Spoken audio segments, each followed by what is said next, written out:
Muy buenos días, hermanos. Nos disponemos a seguir estudiando la palabra de Dios y estamos estudiando, intentando comprender qué es esto de la Navidad. Estamos en diciembre y es el tema principal incluso en la calle, ¿no? Las Navidades. Los estudiantes las esperan con ansias porque vienen vacaciones. Todos esperamos con ansias estas fiestas. Y el domingo anterior estuvimos estudiando o respondiendo a una pregunta que puede surgir y que es natural que surja, y es ¿qué es la Navidad? Es una pregunta un poco lógica. Bueno, si estamos en época, en tiempos, en vísperas de la Navidad, pues ¿por qué celebramos la Navidad? ¿Qué es la Navidad? Y estuvimos estudiando el domingo anterior que la Navidad, y así la definimos, es la respuesta de Dios al problema más grande de la humanidad. Y es entonces cuando pasamos de definir no solamente lo que es la Navidad, a entender cuál es este problema y por qué es el más grande de la humanidad. Y decíamos de qué manera este problema es el pecado. Y el pecado es el problema más grande de la humanidad. Y la Navidad es la respuesta de Dios a este pecado. Bueno, ya sabemos lo que es la Navidad, en grandes rasgos. Sabemos la definición de Navidad y la definición de pecado. Ahora, ¿qué pasó esa primera Navidad? ¿Cuáles fueron los sucesos para nosotros, 2000 años después, seguir celebrando la Navidad? Decíamos que Navidad significa también natividad o nacimiento, y eso ya nos daba pistas de lo que sucedió en esa primera Navidad, y hoy estaremos viendo un poco al respecto de esta primera Navidad. Bueno, para entender la primera Navidad, entonces necesitaremos entender las profecías, porque es que mira, la Navidad tomó lugar y en un tiempo. Pero mucho antes ya había expectativa. Y desde luego el día que llegó la Navidad hubo celebración. Vamos a estudiar esto, vamos a disponer nuestros corazones con una oración. Padre Santo, gracias porque podemos estar hoy aquí sabiendo que tú estás entre nosotros, oh Señor, que tú no nos has abandonado, que tú sigues estando aquí, oh Señor. El domingo anterior leíamos que tú viniste al mundo, Padre, y sabemos que tú sigues aquí con cada uno de nosotros. Y esta es nuestra alegría y esta es nuestra celebración, que Dios nos vio en nuestro pecado y decidió darle solución. Gracias, Padre, porque podemos estudiar tu palabra con plena libertad. Te pedimos por nuestros hermanos que no pueden como nosotros celebrar estos tiempos tan importantes, tiempos de recordar y de celebrar a Cristo Jesús. Así que, Señor, gracias otra vez por tu obra en la cruz. En el nombre de nuestro Señor y Salvador Jesucristo. Amén. Pues bien, como estábamos diciendo, para entender la Navidad es necesario que vayamos al Antiguo Testamento.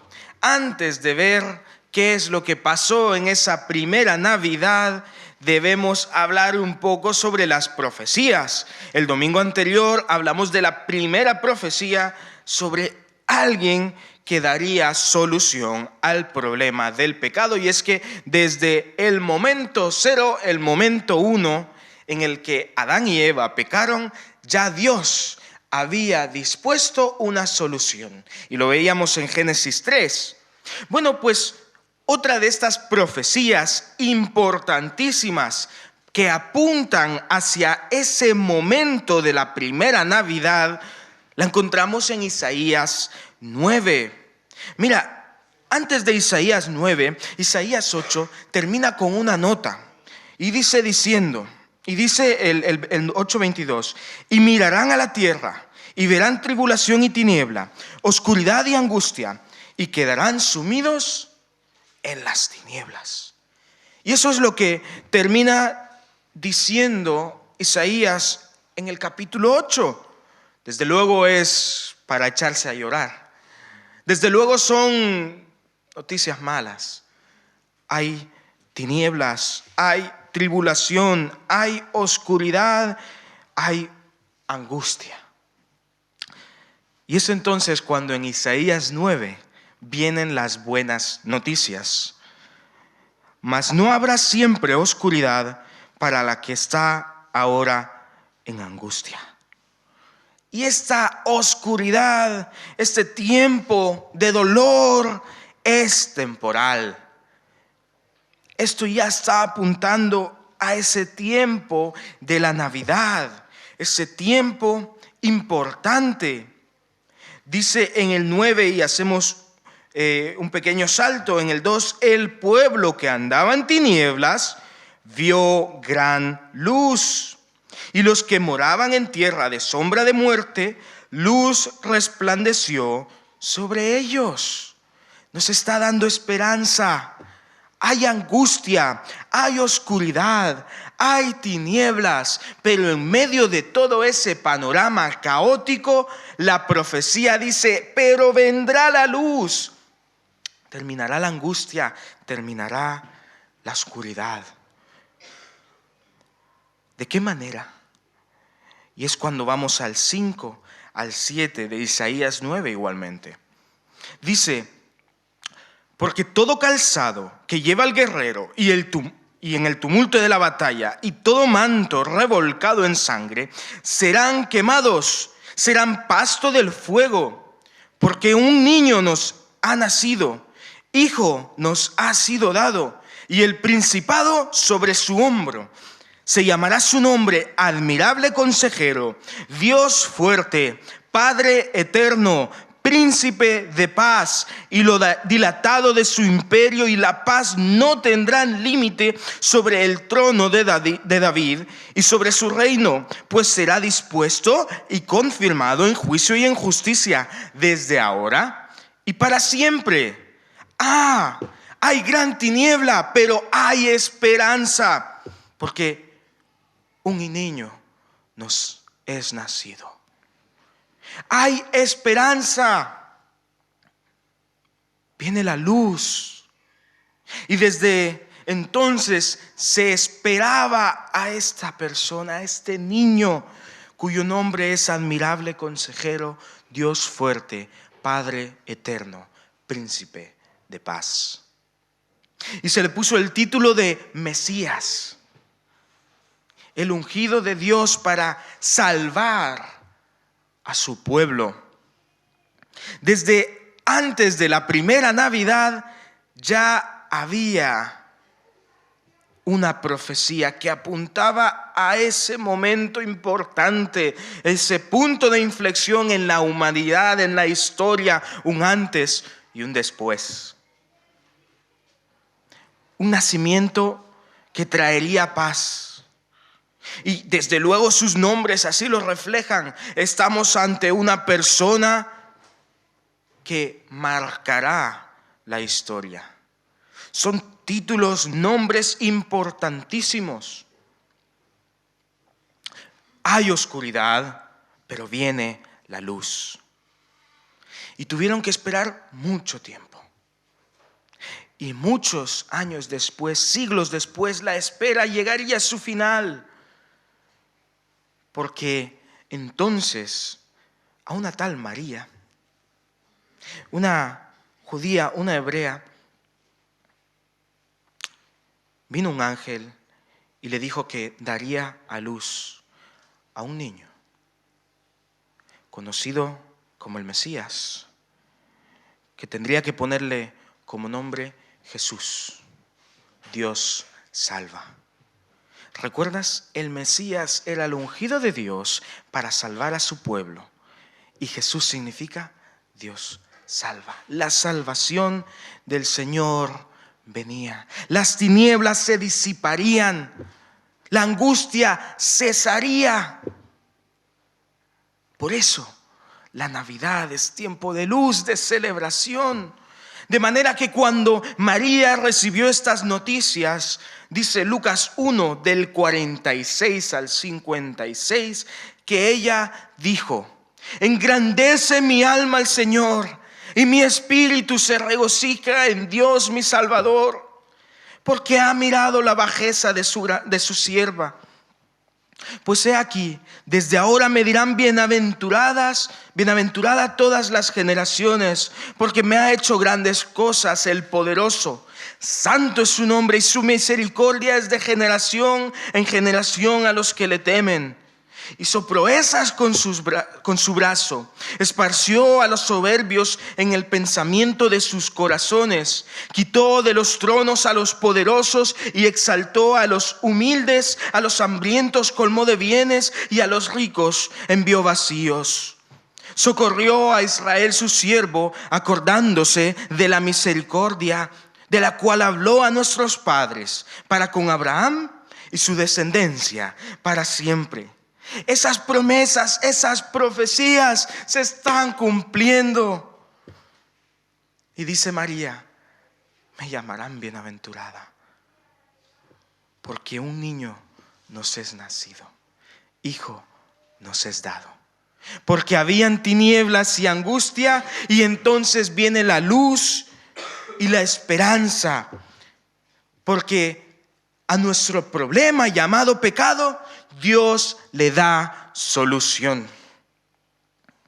Había gran expectativa. Una vez este niño fue anunciado, hubo gran expectativa. Hubo una gran esperanza.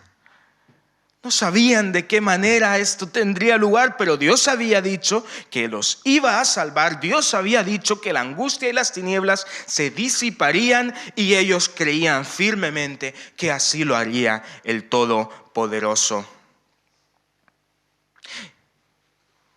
Y antes de que este niño, que le pusieron como nombre Jesús, empezara a predicar, hubo un profeta que iba allanando el camino.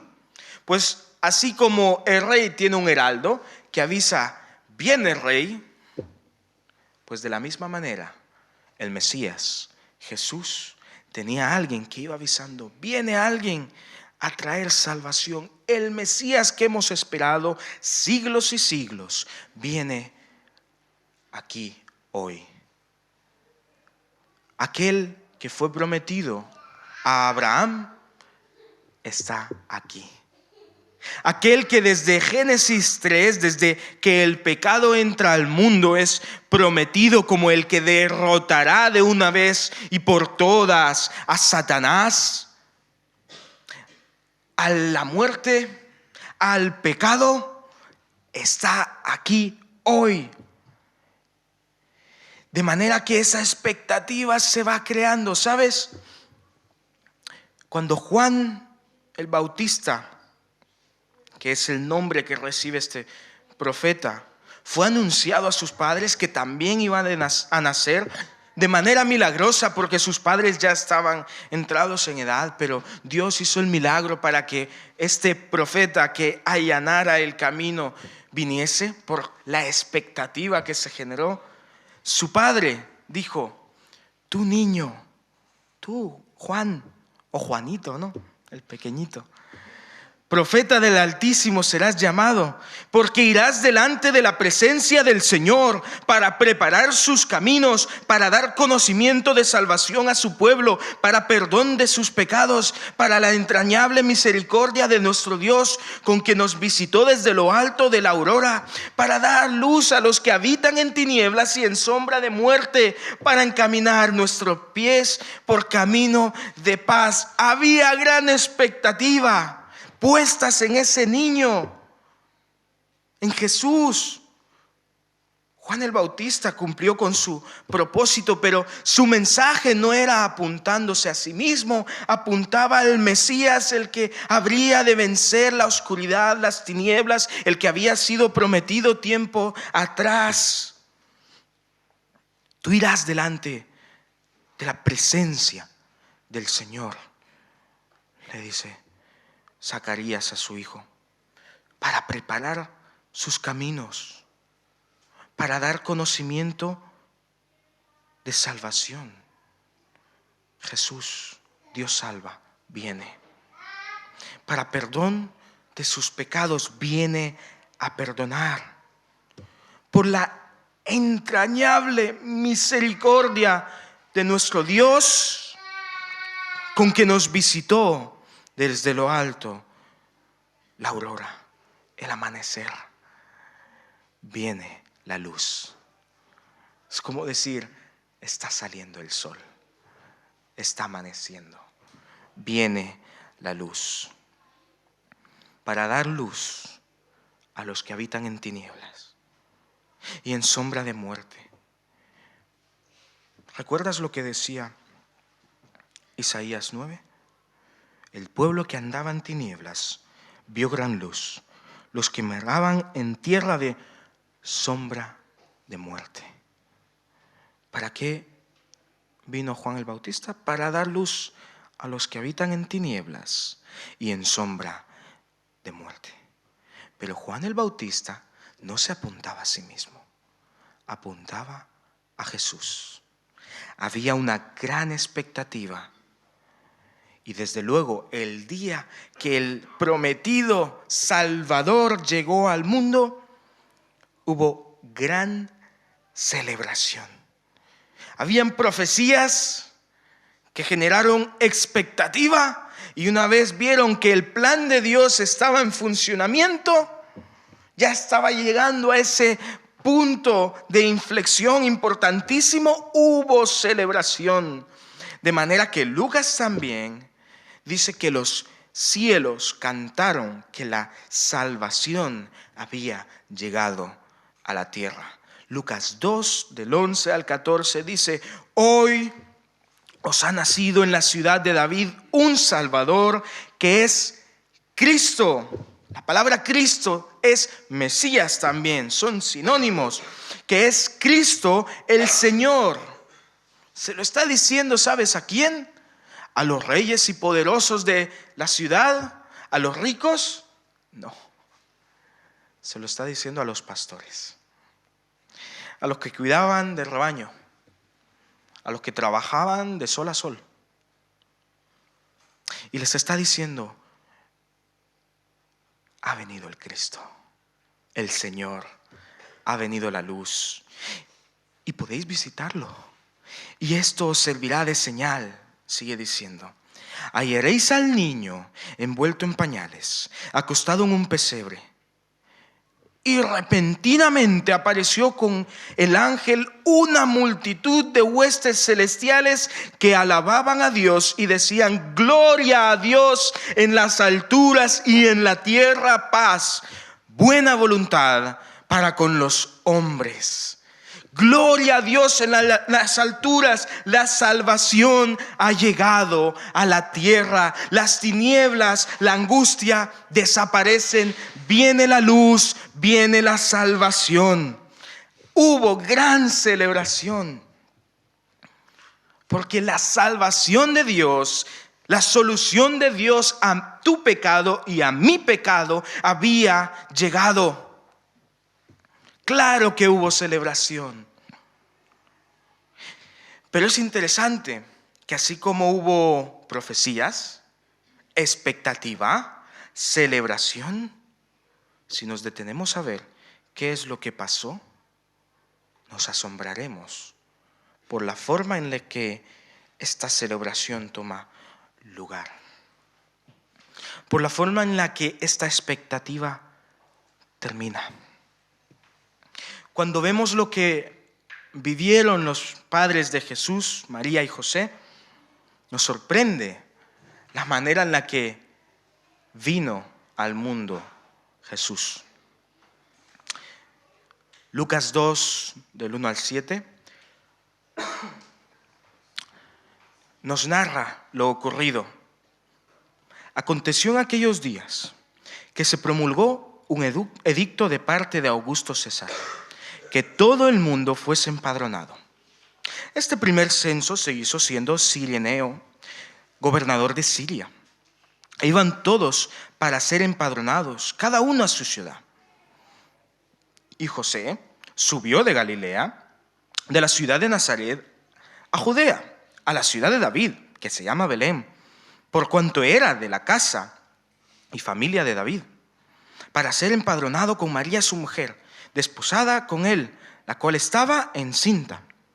Y aconteció que estando ellos allí, se cumplieron los días de su alumbramiento, y dio a luz a su primogénito, y lo envolvió en pañales, y lo acostó en un pesebre, porque no había lugar para ellos en el mesón.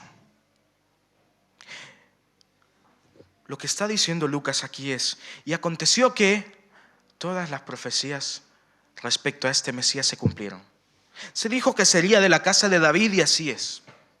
Se dijo que nacería en Belén y así es.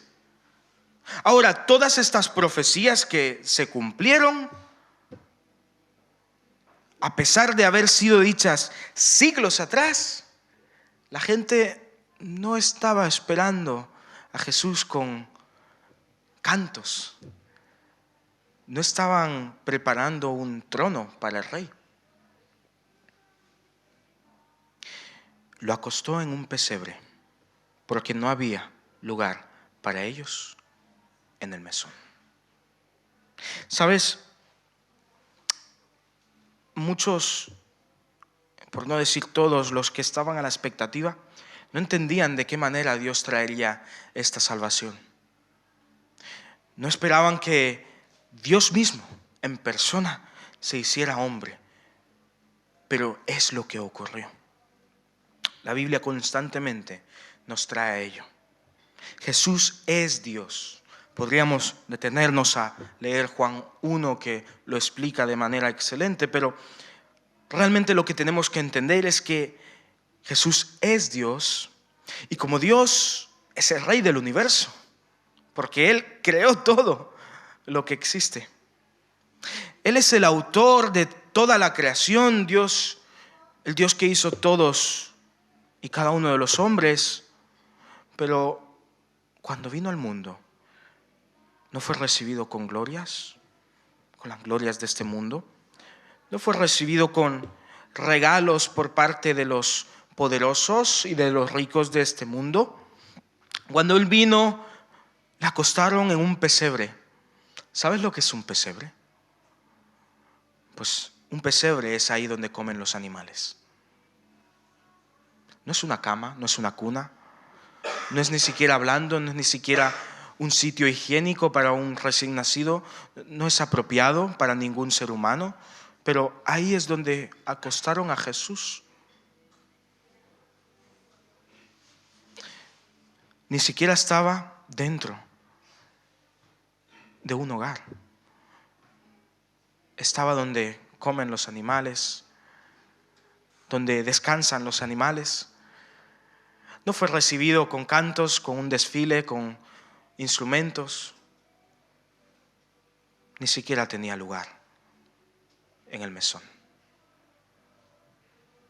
Pero es que Él no vino a recibir la gloria de este mundo. Dice Lucas 19:10, el Hijo del Hombre vino a buscar y a salvar lo que se había perdido. Él no vino a recibir la gloria de los hombres, Él vino a salvar lo que se había perdido. Marcos 10:45 dice, porque el Hijo del Hombre no vino para ser servido, sino para servir y para dar su vida en rescate por muchos. No vino para recibir las glorias de este mundo, sino para servir y para rescatar. Dice Lucas 9:56, porque el Hijo del Hombre no ha venido para perder las almas de los hombres, sino para salvarlas. No vino a juzgar, vino a salvar. No había lugar en el mesón. El Rey, el soberano de la creación, de todo lo que existe, el que te creó a ti de manera personal, cuando vino al mundo, no tenía absolutamente nada. Ese es el alcance del amor de Dios por ti. De manera que el día que su anunciamiento fue anunciado, dijo que su nombre sería Jesús. ¿Recuerdas? Dice Mateo 1:21 al 23, y esto enfoca todas las razones por las que vino. Darás a luz un hijo y llamarás su nombre Jesús, porque él salvará a su pueblo de sus pecados. Todo esto aconteció para que se cumpliese lo dicho, porque el Señor por medio del profeta, cuando dijo: he aquí, una virgen concebirá y dará a luz a un hijo, y llamará su nombre Emmanuel, que traducido es Dios con nosotros. Y todo lo prometido se cumplió en Cristo Jesús, incluido su nombre Emmanuel, Dios con nosotros. Dios vino al mundo por amor a cada uno de nosotros, incluido su nombre Jesús. Él salvará a su pueblo de sus pecados. Él no vino a recibir las glorias de este mundo. Él vino para salvar lo que se había perdido, para servir en rescate para muchos, para traer salvación a toda la humanidad. Pero en su momento del nacimiento no había lugar para él en el mesón.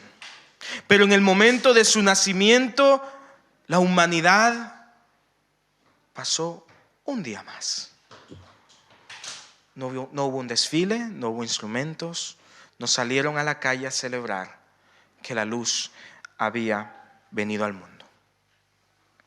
2000 años después, aquí estamos nosotros. Muchas Navidades han pasado. Estamos muy lejos de la primera Navidad.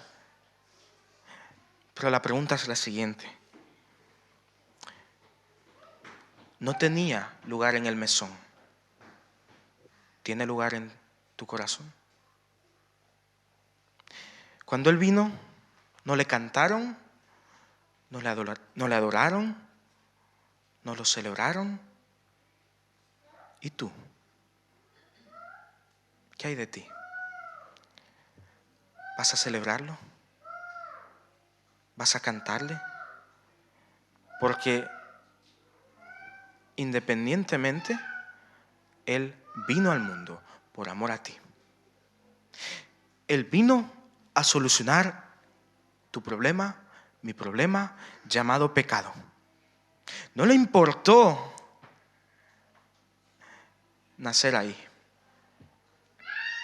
Más adelante vivió una vida en la que no había lujos, de manera que cuando ya es un maestro, no tenía un lugar donde reposar su cabeza, no tenía hogar. Pero no le importó, por amor a ti. Y sí hubo un momento en el que el pueblo salió y lo celebró y cantó. En esa entrada en Jerusalén, para una semana después ser asesinado por estos mismos que le cantaron. Y Él, siendo Dios, siendo Jesús el Salvador, nunca pecó, porque Él es la solución al pecado. Pero Él fue a esa cruz. Cruz significa, era el castigo que le daban a los traidores, que le daban a los asesinos, a los que eran considerados por el pueblo escoria. Eran menos que eso. A los esclavos, a los que apenas eran considerados personas. Y fue a esa cruz que nos pertenecía a cada uno de nosotros, porque pecado es sinónimo de muerte, porque el pecado es, y recordemos lo que estuvimos estudiando el domingo pasado, pecado es yo querer hurtar el lugar de Dios, Lo que pasó en el Edén es hacer todo en contra de Dios, es rebelarme a Él. Y yo merezco la muerte. Y Él fue a esa cruz en mi lugar, en tu lugar. Pero el día que vino al mundo y vino sabiendo que iba a ir a esa cruz, no había lugar para Él en el mesón. Y no le importó, porque el lugar que Él quiere es en tu corazón. Y no le alabaron, no le cantaron, solo el cielo se vistió de gala para el Creador, pero la humanidad no. ¿Y tú? ¿Vas a celebrar a Dios, a Cristo Jesús? Él te quiere salvar. Él te quiere dar vida eterna. Hemos visto cuánto te ama.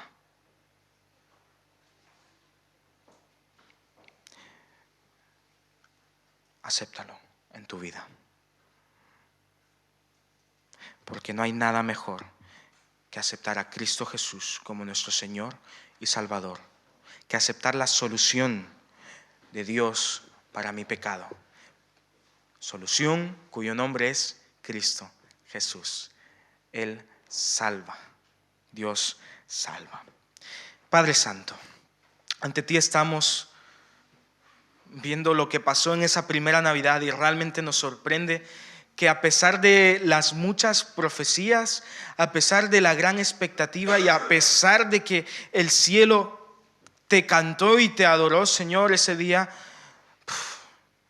entre la humanidad no había un techo que estuviera dispuesto a albergarte, Señor. Padre, entre toda la humanidad no había un lugar apropiado que se te quisiera haber prestado, Señor, para descansar ahí como un recién nacido. No hubo lugar en el mesón y fuiste acostado en un pesebre.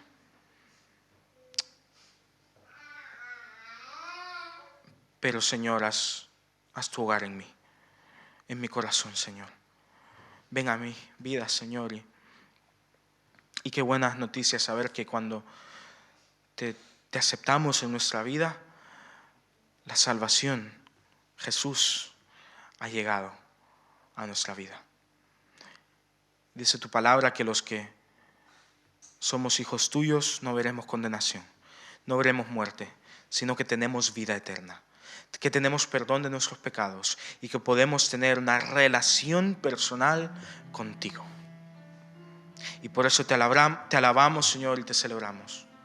Sabemos que la primera Navidad la humanidad no cantó, no celebró, no adoró al Rey Todopoderoso que había venido al mundo. Bueno, nosotros sí queremos alabarte, sí queremos adorarte, cantarte, Señor. Porque desde luego, como dice tu palabra, solamente tú eres digno de toda nuestra adoración, de toda nuestra alabanza. Porque tú, así como entraste al mundo de manera humilde, fuiste a esa cruz, tomaste mi lugar, moriste en mi lugar, resucitaste y hoy me estás dando vida nueva, vida eterna. Por eso, Señor, gracias. Gracias, Padre. En el nombre de Jesús, que significa Dios salva. En el nombre de aquel que hace honor a su nombre y que lo cumple y que salva y que me ha salvado. En tu nombre, oh Padre, oh Señor. Amén.